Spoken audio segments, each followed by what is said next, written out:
स्वागत है आप सभी का मौसम तक चैनल पर। मैं हूं देवेंद्र त्रिपाठी। आज 16 नवंबर है। 16, 17 और 18 नवंबर को समग्र भारत में मौसम कितना बदलेगा, ये ज़रूरी है जानना आपके लिए, किसान भाइयों के लिए, देश के तमाम राज्यों के लिए, क्योंकि बंगाल की खाड़ी पर एक नया सिस्टम बन चुका है और डिप्रेशन की इंटेंसिटी में कल आ गया था, आज इसके डीप डिप्रेशन बनने की संभावना है। इस सिस्टम के दायरे में, इस सिस्टम के प्रभाव के बीच में अगले 3 दिनों के मौसम की बात इस बुलेटिन में करूंगा, जिस तरह से हर दिन सुबह करता हूं मैं। और अगले आज जब ये डीप डिप्रेशन बन जाएगा, यानी तकरीबन 55 किलोमीटर प्रति घंटे की रफ्तार से हवाएं यहाँ पर चलनी शुरू हो जाएंगी सिस्टम के प्रभाव से। उसके बाद ये आगे बढ़ते हुए उत्तरी पूर्वी दिशा में रिकर्व करेगा और उत्तर पूर्वी दिशा में रिकर्व करने के बाद इनिशियल इंडिकेशन सभी मॉडल्स के आ रहे हैं कि ये बांग्लादेश की तरफ और इससे सटे हुए पश्चिम बंगाल की तरफ मूव करेगा, यानी यहाँ पर इसके जाने की संभावना है। ये रहा पश्चिम बंगाल का क्षेत्र और ये रहा बांग्लादेश, तो यहाँ पर मूव करेगा। भारत का पूर्वोत्तर क्षेत्र प्रभावित होगा, पश्चिम बंगाल प्रभावित होगा, उड़ीसा पर इसका असर पड़ेगा। लेकिन इसके 18 नवंबर को जब यहाँ पर लैंडफॉल ये करेगा तो उस दौरान भी ये डीप डिप्रेशन या उससे थोड़ा कमज़ोर हो जाएगा और साइक्लोन बनने की संभावनाएं इसकी थोड़ी सी कम नज़र आ रही हैं। डीप डिप्रेशन के बाद ये और इंटेंसीफाई नहीं होगा, ऐसे संकेत मिल रहे हैं। लेकिन हो भी सकता है कि ये यहाँ पर पहुँचने के बाद डीप डिप्रेशन तो बन जाएगा ये आज, और डीप डिप्रेशन के बाद ये लंबा सफ़र तय करना है, 2 दिन का, 48 घंटों का सफ़र तय करना है। समुद्र की जर्नी इसकी बाकी है। हालांकि समुद्र का दायरा बहुत छोटा रहेगा इसके आसपास में, लेकिन इसीलिए चांसेस बहुत कम है। लेकिन रूल आउट नहीं कर सकते, हो सकता है कि लंबा समय है इसलिए इंटेंसिफिकेशन हो भी सकता है, साइक्लोन की इंटेंसिटी में पहुंच जाए और 55 की जगह पर 65-70 किलोमीटर प्रति घंटे की रफ्तार से हवाओं के साथ ये टकराए तटों से। इस सिस्टम के प्रभाव के बीच में अगले 3 दिनों के दौरान किस तरह का मौसम रहेगा देश में, आइए अब इसकी बात कर लेते हैं।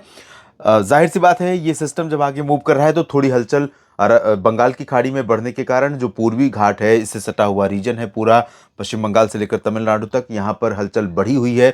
हवाएं तेज चल रही हैं पश्चिम बंगाल के तटों से लेकर उड़ीसा, आंध्र प्रदेश और तमिलनाडु, पुदुचेरी में, और इन भागों में बारिश भी कई जगहों पर होने की संभावना है। आज अगर हम बात करें तो यहाँ पर गंगेय पश्चिम बंगाल में कोलकाता से लेकर आसपास के भागों में कई जगहों पर तेज हवाओं के साथ थंडर क्लाउड्स पहुंचने शुरू हो जाएंगे, वो बादल जिनसे बारिश की उम्मीद आप कर सकते हैं। तो यहाँ पर बारिश हो सकती है। तटीय ओडिशा के कई जिलों में बारिश की संभावना रहेगी। आंतरिक पश्चिम बंगाल और झारखंड का आंतरिक हिस्सा, ओडिशा का आंतरिक क्षेत्र भी प्रभावित होगा। इन भागों में कई जगहों पर घने बादल पहुंचेंगे, कुछ इलाकों में तेज हवाएं भी पहुंचेंगी और थंडर क्लाउड्स के साथ कुछ बारिश की संभावनाएं भी बन सकती हैं आंतरिक ओडिशा के शहरों में। यहाँ पर विशाखापत्तनम से लेकर मछलीपट्टनम के बीच में जो तटीय आंध्र प्रदेश का रीजन है, यहाँ पर भी हवाएं चल रही हैं, आर्द्रता पहुंच रही लगातार, क्लाउड फॉर्मेशन यहाँ पर होगा और यहाँ पर भी मॉडरेट कह सकते हैं मीडियम क्लाउड पहुँच सकते हैं। तो कुछ थंडर क्लाउड्स की एक्टिविटी यहाँ तटीय इलाकों में हो सकती है।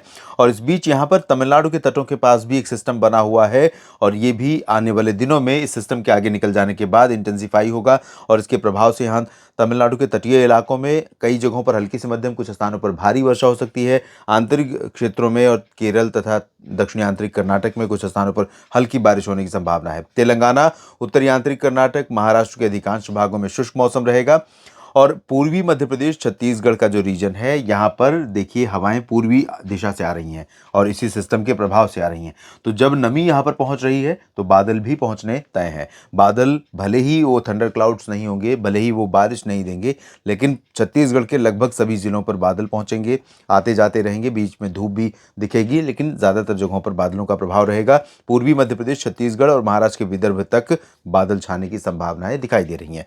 इसके अलावा बादल झारखंड के उत्तरी क्षेत्रों में भी और बिहार, साथ ही साथ उत्तर प्रदेश के पूर्वी भागों में लखनऊ तक दिखाई देंगे, लेकिन इन बादलों से बारिश की उम्मीदें यहाँ पर नहीं रहेंगी। इधर इस बीच जो पूर्वी क्षेत्र है, पश्चिमी क्षेत्र है, यानी उत्तर पश्चिम भारत का रीजन है, पंजाब, हरियाणा, दिल्ली और राजस्थान का, यहाँ पर भी बादल पहुँचेंगे। इस बीच आपको बता दें कि जम्मू कश्मीर पर एक नया पश्चिमी विक्षोभ 18 और 19 नवंबर के बीच में पहुंचने वाला है। उससे पहले ही कुछ बादल यहां पर पहुंचने शुरू होंगे। पंजाब पर आप बादल कल देख सकते हैं और आज देख सकते हैं, और साथ ही साथ राजस्थान, हरियाणा, दिल्ली के कुछ हिस्सों पर भी बादल दिखाई दे सकते हैं और साथ ही साथ पश्चिमी उत्तर प्रदेश के ऊपर भी कुछ बादल यहां पर पहुंच सकते हैं। लेकिन ये बादल भी बारिश नहीं देंगे। हवाएं कल चली थी ठंडी, जिस वजह से मौसम काफ़ी ठंडा हुआ था। अब थोड़ा सा हवाओं की रफ्तार, जो पश्चिमी उत्तर पश्चिमी दिशा की ठंडी हवाएं हैं, वो थोड़ा सा कमज़ोर होंगी और इसकी वजह से टेम्परेचर में थोड़ी सी बढ़ोतरी हो सकती है। राजस्थान के पश्चिमी ज़िलों में और पंजाब के पश्चिमी ज़िलों में कई जगहों पर तापमान में गिरावट का क्रम जारी रहेगा। कई जगहों पर पंजाब में सिंगल डिजिट में न्यूनतम तापमान पहुंच सकता है, यानी 10 डिग्री सेल्सियस से नीचे तापमान पहुंच सकता है। राजस्थान की बात करें तो यहाँ पर भी पश्चिमी क्षेत्रों में कुछ स्थानों पर 10 डिग्री से नीचे पारा रिकॉर्ड किया जा सकता है। गुजरात में अभी सर्दी का फ्लेवर, सर्दी का स्वाद यहाँ तक नहीं पहुँचा है। वजह उत्तरी दिशा की ठंडी हवाओं का असर नहीं रहा है। हालांकि मेहसाना, पाटन, साबरकांठा, बनासकांठा से लेकर कच्छ के कुछ रीजन में ठंडी हवाएं धीरे धीरे पहुंचनी शुरू हो रही हैं और यहाँ पर असर अब आपको दिखाई देगा। उत्तर प्रदेश में असर रहेगा लेकिन धीरे धीरे कम होगा, क्योंकि इधर पूर्वी हवाओं का प्रभाव बढ़ रहा है। पूर्वोत्तर भारत में कई जगहों पर बारिश हो सकती है, असम और नागालैंड, मणिपुर, मिजोरम, त्रिपुरा में, जबकि उत्तरी क्षेत्रों में फिलहाल ज़्यादा चांसेस नहीं है बारिश के। यहाँ पर मेनली ड्राई वेदर रहेगा। इसके बाद हम बात कर लेते हैं 17 नवंबर की। 17 नवंबर को किस तरह का मौसम रहेगा? 17 नवंबर को आप देखें, ये सिस्टम काफ़ी करीब पहुंच जाएगा तटों के और इसके लैंडफॉल की संभावना जो है 18 नवंबर के आसपास है, 17 और 18 नवंबर के बीच में। हालांकि मॉडल थोड़ा जल्दी दिखा रहा है, लेकिन इतनी जल्दी नहीं होगा। 18 नवंबर के आसपास इसका लैंडफॉल होगा। जिस समय लैंडफॉल करेगा बांग्लादेश पर, उस समय सुंदरबन डेल्टा का जो पश्चिम बंगाल का रीजन है, इंक्लूडिंग कोलकाता, दीघा, यहाँ पर कई जगहों पर भारी वर्षा तेज़ हवाओं के साथ हो सकती है। और तेज़ हवाएं बिहार के अधिकांश भागों से लेकर झारखंड और ओडिशा के उत्तरी क्षेत्रों में कई जगहों को अपनी गिरफ्त में रखेंगी और यहाँ पर काफ़ी घने बादल भी आपको दिखाई देंगे। थंडर क्लाउड्स भी कुछ इलाकों में बन सकते हैं। जब थंडर क्लाउड बनेंगे तो कुछ इलाकों में बारिश भी हो सकती है। सिक्किम, उप हिमालयी पश्चिम बंगाल, असम का दक्षिणी क्षेत्र, मेघालय, नागालैंड, मणिपुर, मिजोरम, त्रिपुरा, इन भागों में कई स्थानों पर भारी वर्षा हो सकती है। अरुणाचल प्रदेश में फिलहाल बारिश की जो गतिविधियां रहेंगी बहुत कम रहेंगी। इसके अलावा उत्तर प्रदेश में थोड़े बहुत बादल पहुंच सकते हैं हवाओं के कारण, और पंजाब, हरियाणा, दिल्ली, राजस्थान, गुजरात, मध्य प्रदेश, महाराष्ट्र और छत्तीसगढ़ के लगभग सभी जगहों पर, उत्तरी आंतरिक कर्नाटक, तेलंगाना, इन भागों में अधिकांश जगहों पर ड्राई वेदर रहेगा।